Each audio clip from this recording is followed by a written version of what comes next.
제가 지난 시간에 하나님을 우리가 어떻게 알 것인가, 교리적인 그리고 신학적인 지식으로 하나님에 대해서 아는 기초를 쌓는 것도 굉장히 중요하고, 또 그것으로는 충분하지 않고 하나님에 대한 주관적인 체험도 있어야 된다, 그렇게 말씀드렸습니다.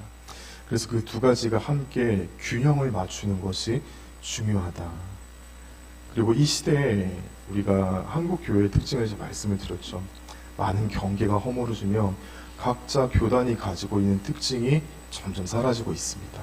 설교자를 중심으로, 예배 중심으로, 그리고 얼마나 대중들이 잘 알아듣기 쉽게, 그러나 거기에서 깊이를 놓치지 않으면서 설교를 하는 교회가 앞으로 한국 교회를 좀 이끌어가게 될 것이다. 지금 이 후자 얘기는 제가 지난주에 하지 않았는데, 한국 교회의 그런 방향이 지금 그렇게 흘러가고 있습니다. 그 중에서 중요한 것은 우리가 하나님을 어떻게 알 것인가. 하나님을 아는 만큼 우리 신앙의 깊이가 달라지고 우리의 삶의 변화가 달라집니다. 하나님을 얼마나 알 것인가, 하나님을 어떻게 알아왔는가, 지금 알고 있는가, 앞으로도 알아갈 것인가, 거기에 따라서 우리 신앙의 색깔과 깊이와 방향이 좌우가 됩니다. 그러므로 하나님을 우리가 성경 말씀을 통해서, 신학적인 지식을 통해서, 그리고 교리적인 학습을 통해서도 아는 것이 굉장히 중요하지만, 또한 우리가 개인적인 삶의 자리에서 하나님을 주관적으로 체험하는 그것이 굉장히 중요하다라고 그렇게 말씀드렸습니다. 자, 이제 계속해서 예수님께서 하시는 말씀들을 좀 주목해서 좀 살펴보고자 합니다. 월, 화, 수 새벽기도 시간에 지금 누가복음의 거의 끝자락을 향해서 가고 있는데, 그때도 예수님께서 지금 예루살렘에 와 계시고, 지금 우리가 살펴보는 요한복음 7장에도 지금 예루살렘에 와 계십니다. 근데 그 타이밍은 완전히 다릅니다. 새벽에 살펴보는 그 예수님의 그 향방은 이제 잡히셔서 불법적인 재판을 받으신 후에 십자가에 달려서 처형당하시고 부활 승천하실 그 준비를 하기 위한 막바지 단계이고, 지금은 그 전입니다. 아직 이제 제가 보니까 요한복음 7장까지밖에 안 왔는데 벌써 33번째더라고요. 우리가 갈 길이 좀 멀었습니다. 제가 예측하건대 요한복음 강의 한 60회가 되면은 좀 요한복음 후반으로 가지 않을까. 걱정이 되는 것은 진도가 좀 느리게 가는 바람에 여러분께서 좀 답답해하시거나 지루해하지 않을까 좀 걱정이 돼서 앞으로 조금 좀 진도를 좀 빨리, 속도를 좀 내볼까 합니다. 근데 그게 잘 될지는 모르겠습니다. 제 성격상. 자, 지금 예수님께서 예루살렘에 와 계시는데 지금은 초막절입니다. 자, 초막절에 유대인들이 하는, 예루살렘에서 하는 독특한 행사가 있었어요. 초막절에만 하는 의식이 있었습니다. 그게 뭐냐면은 예루살렘 근처에 실로암 연못이 있습니다. 거기에서 물을, 이제 제사장들이 물을 뭐라 그러죠? 항아리에다가 물을 떠가지고 성전으로 옵니다. 근데 그 행렬이 굉장히 길고 거리도 제법 됩니다. 그런데 그 항아리를 들고 제사장들이 성전 안으로 들어갈 때 할렐루야 할렐루야 찬양을 하면서, 그리고 이제 대제사장은 성전 앞에서 두 손 높이 들고 그 물 항아리가 들어오는 것을 향하여서 하나님께 감사하며 더 큰 소리로 할렐루야 찬양을 합니다. 이게 7일 동안 계속되는 행사였습니다. 초막절에서만 이루어지던 행사였습니다. 그런데 이 행사는, 초막절 절기는 딱 7일만 하고 끝나는 것이 아니라 약 열흘 동안 그 행사가 지속이 되었는데, 예수님께서 오늘 이 말씀을 하시는 그 날이 언제냐면은 8일째 되는 날 아침입니다. 즉 어제까지 이 실로암 연못에서 물을 길어다가 항아리에다가 물을 길어다가 행진하는, 그게 끝나고 난 다음입니다. 다음날 예수님께서 이렇게 말씀하시죠. 누구든지 나를 믿는 자는 그 배에서 생수에 뭐가 흘러간다고 했습니까? 생수에, 본문에서 다시 한번 보실까요? 자, 38절입니다. 다시 한번 읽어보겠습니다. 시작. 나를 믿는 자는 성경의 이름과 같이 그 배에서 생수의 강이 흘러나오리라. 자, 7일 동안 제사장들이 왜 실로암 연못에서 물을 길어다가 성전 안으로 들어갑니까? 물론 그렇게 해서 제사에 쓰일 물도 필요하고 아무래도 짐승을 잡고 하니까 나중에 청소하는데 물이 굉장히 많이 필요하고 또 짐승을 잡는 과정에도 물이 필요합니다. 물론 그 물을 뜨기 위해서 실로와 연못에서 물을 기르기도 하지만은 근데 그는 하나의 굉장히 중요한 상징이 있습니다. 자, 이스라엘 백성들이 광야에서 목이 말랐을 때 어떻게 했습니까? 일단 엎드려 기도하기보다는 모세를 향해서 우리한테 물도 안 주고 뭐하냐고 막 이렇게 불평불만을 했었죠. 그러자 모세가 하나님께 기도하고 어디에 막대기를 내리셨습니까? 반석에. 그 반석이 깨지면서 거기에서 뭐가 흘러나왔습니까? 물이 흘러나왔습니다. 광야 생활 가운데 우리에게 마실 물을 제공해 주신 하나님께 감사하는 하나의 의식이었습니다. 우리를 죽이지 아니하시고 우리를 팽개쳐 내버려 두지 않으시고 우리를 먹이시고 살리시는 하나님께 감사하는 초막절의 의미가 그거잖아요. 초막을 치고 천막을 치고 일주일간 지내면서 우리를 광야 생활 가운데 인도하시고 430년 동안 애굽의 그 노예했던 생활에서 해방시켜 주신 하나님께 감사하는 절기잖아요.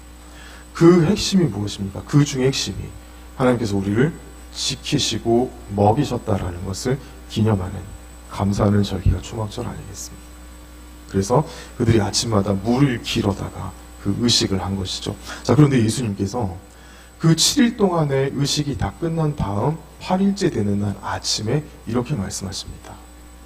누구든지 나를 믿는 자는 그 배에서 생수의 강이 흘러나오리라. 그렇게 말씀하십니다. 굉장히 의미심장한 말입니다.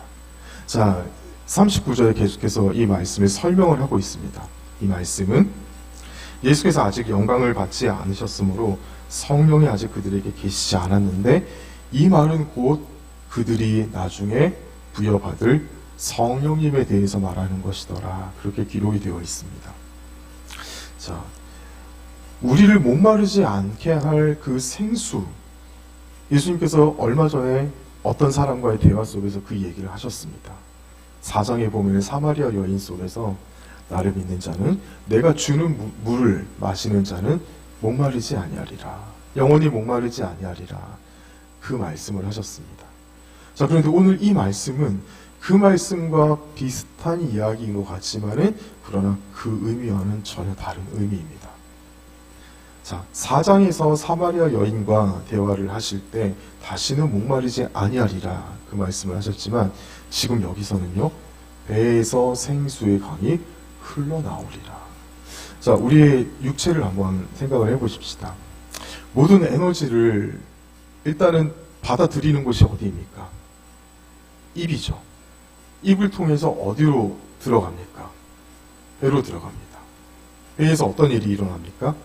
소화를 시키고, 그리고 이제 여러 이제 기관들을 통해서 소화를 돕는 효소들이 또 이제 뱃속에서 이제 소화를 돕는 역할을 하고, 그것이 장으로 내려가서 장에서는 무슨 역할을 합니까?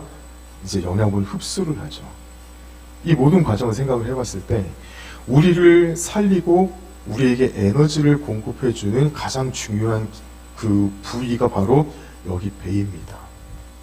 그런데 유대인들의 문학에서, 전통적인 유대인 문학에서 이 배는 그렇게 좋지 않은 의미로 사용이 되고는 했습니다.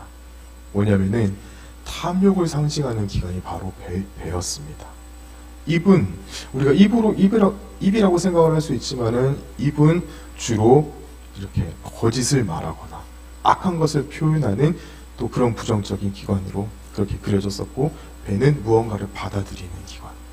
그런데 이 배가 굉장히 탐욕스러운 곳이어서 인간의 욕심이 여기서부터 나온다라는 그러한 표현이 유대 문학의 전통에 많이 있었습니다.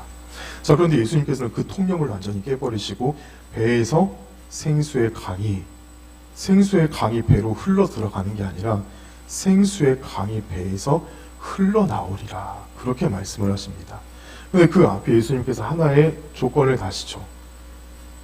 구약의 말씀에 기록된 것과 같이, 성경 말씀에 기록된 것과 같이라고 했습니다. 자, 구약 성경에 몇 가지의 말씀들을 예수님께서 염두에 두시고 하신 말씀입니다. 한번 읽어보겠습니다. 첫 번째는 이사야서 55장 1절입니다. 한번 읽어보실까요? 시작. 오호라 너희 모든 목마른 자들아 물로 나오라. 돈 없는 자도 나오라. 너희는 와서 사 먹되 돈 없이 값 없이 와서 포도주와 젖을 사라. 물로 나오라고 했습니다.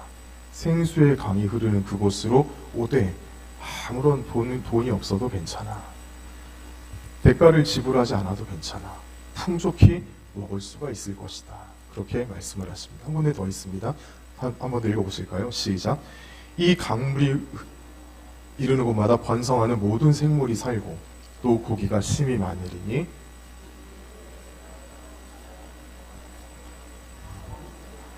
모든 것이 살 것이며. 에스겔서 47장 말씀입니다. 하나 더 읽어보겠습니다. 시작.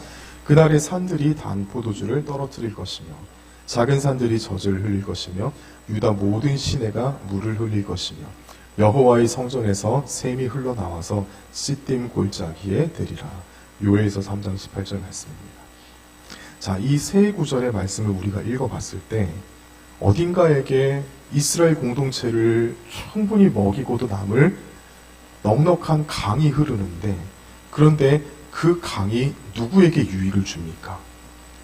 제가 객관식으로 여쭤보겠습니다. 1번 개인적인 한 사람, 2번 공동체. 한번 말씀 다시 한번 보실까요?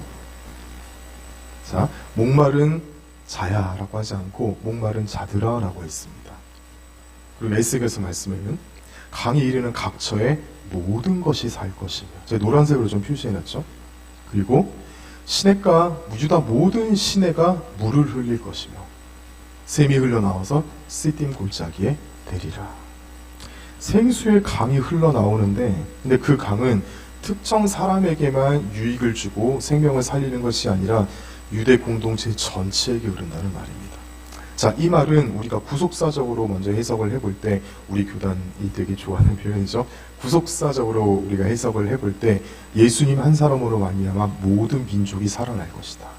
하나님께서 구원하시기로 작정하신 영혼들이 예수님 한 분으로 말미암아 성령을 받을 것이고, 그 성령의 권능과 성령의 충만함의 그 은총이 구원을 받기로 작정된 모든 영혼들에게 부어질 것이다 라는 예언입니다. 자, 이 예언을 예수님께서 생각을 하시면서 이렇게 말씀하시는 겁니다. 누구든지 나를 믿는 자는 그 속에서 영생하도록 솟아나는 샘물이 흘러나올 것이다. 배에서 흘러나올 것이다. 모든 것을 먹기를 원하고, 내가 먼저 받기를 원하고, 내가 먼저, 나의 것, 나 먼저, 그것이 아니라 그 욕심의 기관이 변화가 되어서, 받아들이기만 하는 기관이 변화가 되어서 누군가에게 그 생명을 흘려보내주는 기관으로 변화가 될 것이다. 자, 그런데 그 생수는 누구를 말한다고 했습니까? 성령 하나님을 말한다고 했습니다. 자, 그런데 아직 이 역사가 이루어지지는 않았습니다. 예수님께서 영광을 받지 않으셨으므로 라고 성경에 기록이 되어 있습니다. 오늘 본문에요. 예수님께서 아직 영광을 받지 않으셨다는 것은 무슨 말입니까? 예수님의 때가 안 되었다는 말입니다. 예수님의 무슨 때가 아직 안 되었다는 말입니까? 죽으시고 부활하시고 승천하시는 그 때가 아직 되지 않았기 때문에, 아직 주님께서 올라가시고 성령께서 우리에게 오시는 그 역사가 이루어지지 않았기 때문에 아직 예수님의 말씀으로만 듣는 겁니다. 자, 오늘 이 말씀을 우리에게 한번 적용을 한번 시켜보십시다. 여러분들은 성령의 역사와 성령의 충만하심과 성령의 임재하심과 성령께서 주시는 은사를 사모하고 계십니까? 그 세계가 있다는 것을 알고는 계십니까? 이렇게 질문하면 안 되죠. 알고는 계십니까? 라고 이렇게 질문하는 건데, 그렇게 하면 안 되고, 제가 좀 이걸 좀 강조하기 위해서 이렇게 말씀을 드린 겁니다. 성령님의 임재를 사모하십니까? 나 자신에게 정직하게 한번 물어보십시다.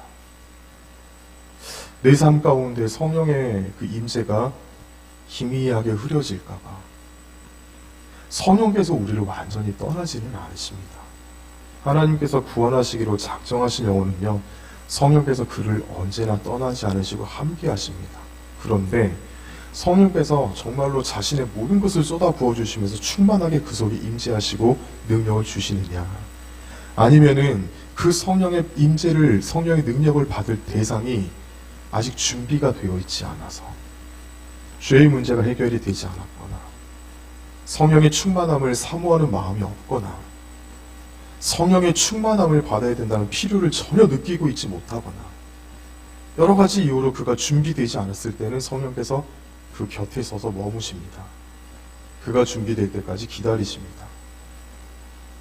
하나님은 굉장히 인격적이십니다. 근데 이 말을 좀 어폐가 있는 게, 하나님은 인생이 아니시기 때문에 하나님의 성품과 하나님의 격에다가 사람 인자를 갖다 붙이는 거는 저는 좀 오류가 있다고 생각합니다. 그런데 한국교회에서 지금 이 말을 쓰는 이유는 우리가 잘 알아듣게 하기 위해서. 하나님은 굉장히 신격적이십니다. 정답은요? 자, 우리가 좀 이해하기 쉽게 한번 우리식으로 바꿔서 얘기를 한번 해보십시다. 하나님은 인격적이십니다. 우리의 의지를 존중해 주십니다.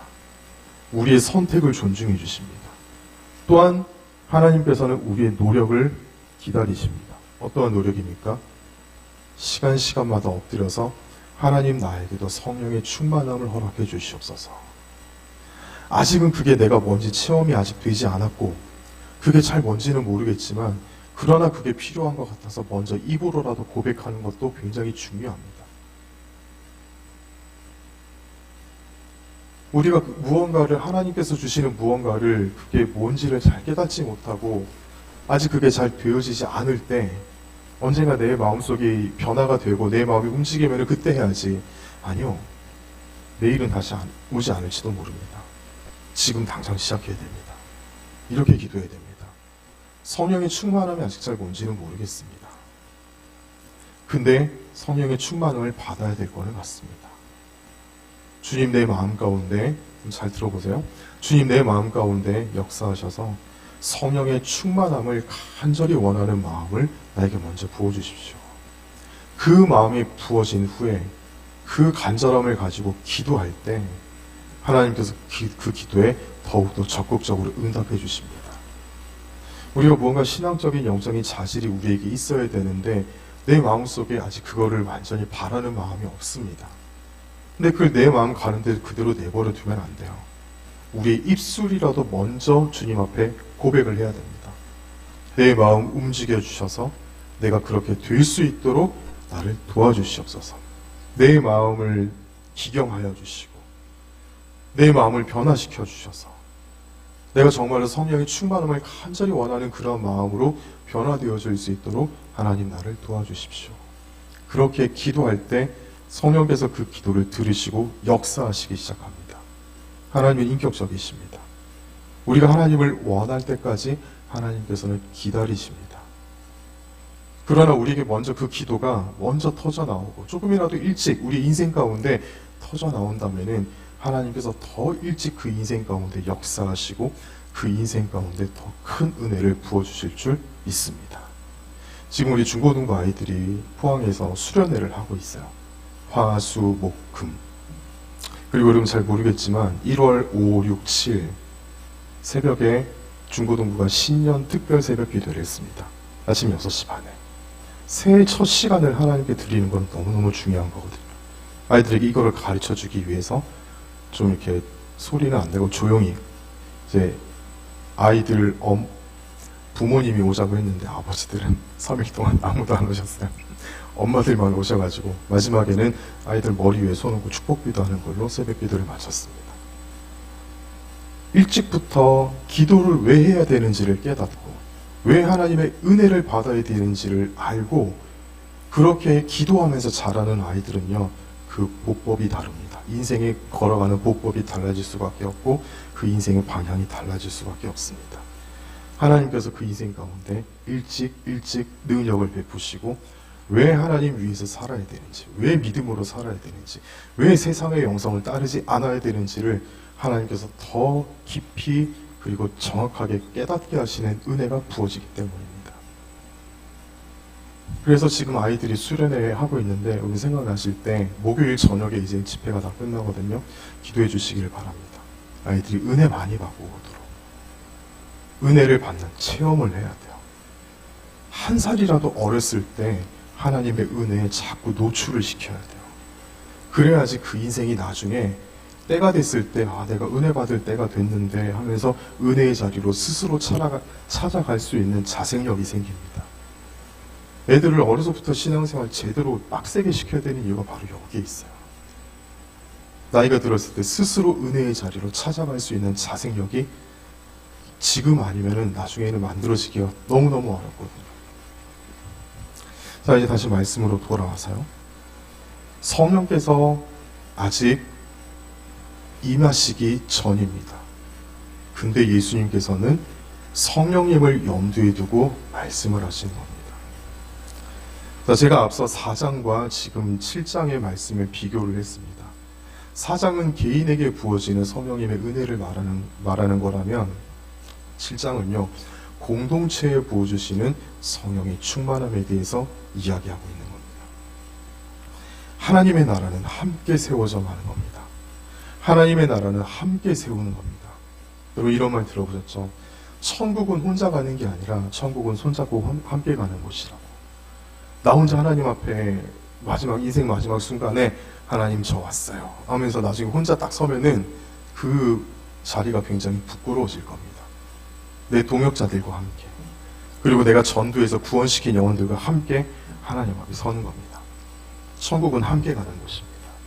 또한 우리가 이 땅에 살면서 천국은 나중에 하나님 앞에 서는 그때, 그 순간, 그곳만 천국이 아니라 우리가 이 땅 살아가면서 여기에서도 하나님의 나라를 만들어 가야 됩니다.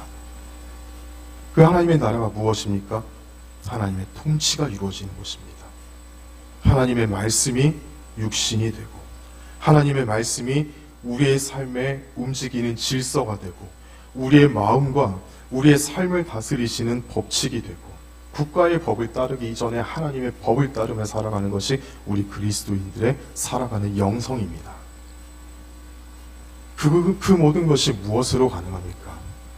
성령으로 말미암아 거듭난 영혼에게 일어나는 일이고, 그 거듭난 영혼이 한 사람, 두 사람, 세 사람, 네 사람 모여서 함께 공동체를 이루어 나갈 때 거기에 하나님의 나라가 임합니다. 하나님의 통치와 하나님의 질서와 하나님의 법칙과 하나님의 공의가 임합니다. 하나님의 나라는 거기에서부터 시작이 되는 거예요. 그리고 그 사람들이 함께 모여 하나님께 간구하고 예배하고 하나님의 비전을 깨닫고 하나님의 비전을 향해서 개인적인 삶뿐만 아니라 공동체의 발걸음이 하나님의 비전을 향해서 갈 때 그 발걸음과 시간과 과정과 모든 것을 통하여서 하나님의 뜻이 이루어지게 되는 겁니다. 그것을 가능하게 하는 힘이 바로 우리의 배에서 흘러나오는 생수입니다. 우리의 배에서 흘러나오는 성령님의 충만함입니다. 성령님의 충만함으로 말미암아 변화되지 않은 인생은 성령님의 역사와 성령님의 충만과 성령님의 권능과 성령께서 부어주시는 은사로 변화되어지고 사역하고 능력받고 함께 걸어가지 않는 공동체는 약합니다. 그 공동체는 하나님의 뜻을 이룰 수 없다. 그건 절대 아닙니다. 누구든지 두세 사람이 모인 곳에 나도 그들과 함께 있느니라고 말씀하셨습니다. 예수님께서 아무것도 안 하시고 함께 그냥 가만히 앉아 계시는 건 아닙니다. 두세 사람을 통해서라도 주님의 뜻을 이루어 가신다는 말입니다.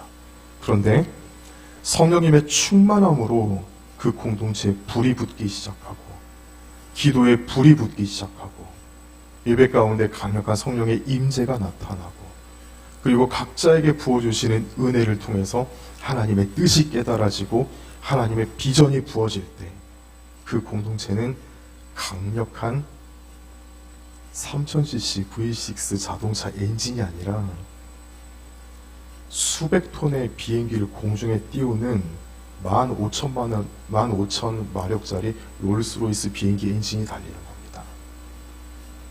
교회는 그렇게 강력해지는 겁니다. 여러분들에게 부탁하고 싶습니다. 우리 교회가 다른 교회처럼 그냥 그렇게 문제없이 평안하게 조용하게 너무 중요하죠. 이거 진짜 하나님 은혜 아니고서는 되지 않는 일입니다. 그거를 조금 뛰어넘어서 우리의 예배 가운데 더 강력한 하나님의 은혜가 임하고, 정말 담임 목사님께서 강단에서 말씀 선포하실 때마다 그 말씀 가운데 내 심령이 깨어지고 내 부족함이 깨달아지고 하나님의 은혜가 부어지는 것을 더 많이 체험하고, 찬양하고 기도하는 시간마다 우리 공동체에 더 큰 은혜가 부어져서 그 공동체 가운데, 우리 공동체 가운데 성령의 충만함이 더욱더 크게 나타나서 우리 교회가 하나님께서 원하시는 더 큰 뜻에 붙들려서 하나님께서 기뻐하시는 사역에 쓰임받는 공동체가 되기를 소원하시고 기도하시는 우리 모두가 되시기를 주님의 이름으로 축복합니다. 자, 그렇게 하기 위해서는 우리가 무엇을 해야 됩니까? 먼저 우리는 예수님의 생명을 먼저 우리가 체험해야 됩니다. 한 사람 한 사람이 먼저 성령의 충만함에 붙들려야 됩니다. 제가 앞서 이 질문 드렸었죠. 성령님의 임재하심을 얼마나 사모합니까? 성령님의 임재를 경험해 보지 않은 사람들은, 성령의 임재를 제대로 경험해 보지 못한 성도들은 그게 얼마나 귀하고 아름답고 좋은 건지를 알지 못하기 때문에 사모하는 마음을 느끼지 못합니다. 하나님의 은혜를 맛보아 알지어다. 하나님의 은혜를 체험하는 사람들에게 더 크게 열리고, 하나님의 은혜는 더 깊이 체험하는 사람들에게 더 사모하는 마음도 부어지기 마련입니다. 우리 한 사람 한 사람의 우리의 영적인 배에서 생수의 강이 흘러나오는 역사가 일어나기를 간절히 축복합니다. 여러분들 기도의 시간에, 기도의 재단 가운데 하나님께 시간 정해놓고 기도하는 그 시간, 그 기도의 시간 가운데 하나님 나에게 성령의 충만함을 더 부어주시옵소서. 하나님의 성령의 충만함이 얼마나 귀하고 아름답고 좋은 것인지를 내가 체험하는 은혜를 나에게 더 많이 부어주십시오. 그렇게 기도하시기를 간절히 소원합니다. 그 한 사람 한 사람이 모여 공동체를 이룰 때 정말 그 공동체의 배 가운데 성령의 그 생수의 강이 흘러 넘치는 귀한 역사가 일어나게 될 줄 믿습니다. 자, 이 성령의 생수의 강이 흘러나오게 되면 어떤 역사가 일어납니까? 공동체가 살아납니다. 우리 건천중앙교회 교회 하나를 통해서 대한민국의 교회가 달라집니다. 이 지역의 교회들이 함께 일어날 때 경상북도가 달라집니다. 경상도가 달라지고 우리 민족이 달라집니다. 나 한 사람을 통하여서 이 거룩한 영향력이 흘러나갈 수 있도록 우리 교회의 기도에 불이 붙고 나라와 민족을 위해서 기도하는 그 기도의 불씨가 살아나기 시작할 때 그 기도의 불씨는 옮겨 붙을 수밖에 없습니다. 흘러 넘친다고 했습니다. 흘러 넘치면 어디로 갑니까? 땅으로 그냥 흡수가 됩니까? 땅으로 흡수가 되는 것도 좋습니다. 땅으로 흡수된 물이 어떻게 됩니까? 주변의 모든 식물들을 살립니다. 여러분 그거 아시죠? 여름에 이제 장마 기간에 산이나 들에 비가 쫙 내리잖아요. 며칠 동안 비가 퍼붓잖아요. 산은 그 물을 50년 동안 머금고 있는다고 합니다. 우리 앞, 뒷산에 산들이 있잖아요. 거기에 50년 전에 내린 비가 지금도 그 산에 머물고 있다는 겁니다. 우리의 배에서 생수의 강이 흘러나오게 되면은 그 생명력은 이 지역 가운데 흘러나가게 되어 있습니다. 우리 한국교회 성도들 얼마 안 되는 것 같지만 우리 한국교회가 함께 모여서 나라와 민족을 위해서 기도하고 우리 북한 땅을 위해서 기도할 때 그 기도의 물이 흘러 넘친다는 겁니다.